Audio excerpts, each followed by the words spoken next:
আসসালামু আলাইকুম প্রিয় বন্ধুরা। আজকের দুনিয়াটা খুব দ্রুত।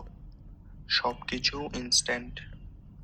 Instant food, instant message, instant result.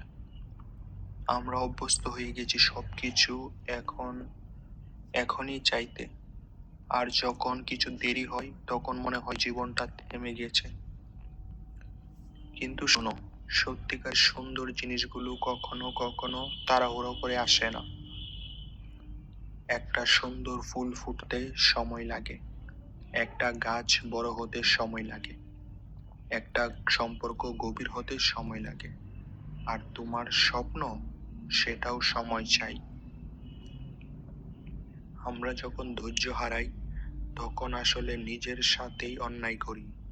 কারণ ধৈর্য মানে অলসতা নয়, ধৈর্য মানে বিশ্বাস। ধৈর্য যে আমি যা করছি সেটা কাজ করছে, যে প্রতিটা ছোট পদক্ষেপ আমাকে লক্ষ্যের কাছে নিয়ে যাচ্ছে। দেখো, বাঁশ গাছ প্রথম কয়েক বছর কিছুই দেখা যায় না। মাটির নিচে শিকড় ছড়িয়ে যায়, শক্তি জমা করে।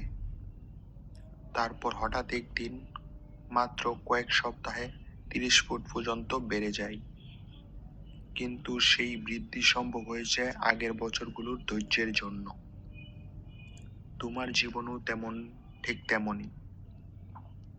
তুমি যখন প্রতিদিন চেষ্টা করছো, পড়ছো, শিখছো, পরিশ্রম করছো, আর ফল দেখতে পাচ্ছ না, তখন মনে রেখো, শিকড় বাড়ছে, ভেতরে শক্তি জমা হচ্ছে। একদিন সেই শক্তি বাইরে ফুটে উঠবে। ধৈর্য মানে অপেক্ষা করা নয়, ধৈর্য মানে চালিয়ে যাওয়া।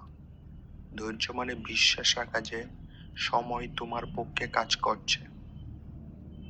আজকের এই দ্রুত দুনিয়ায় যারা ধৈর্য করে তারাই আসলে জিতে যায়। কারণ তারা হাল ছাড়ে না, তারা তাড়াহুড়ো করে ভুল করে না, তারা নিজের উপর ভরসা রাখে। তাই যখন মনে হবে আর কতদিন অপেক্ষা করব, তখন নিজেকে বলো, আমি অপেক্ষা করছি না, আমি তৈরি হচ্ছি। প্রতিদিন একটু একটু করে এগিয়ে যাও, ধৈর্য ধরো, বিশ্বাস রাখো। কারণ সবচেয়ে সুন্দর ফলগুলো সবচেয়ে বেশি সময় নেয়। আর সেই ফল যখন পাকবে তখন বুঝবে অপেক্ষা করাটা মূল্যবান ছিল। ধৈর্য ধরো বন্ধু, তোমার সময় আসছে, সেটা হবে অসাধারণ। ধন্যবাদ।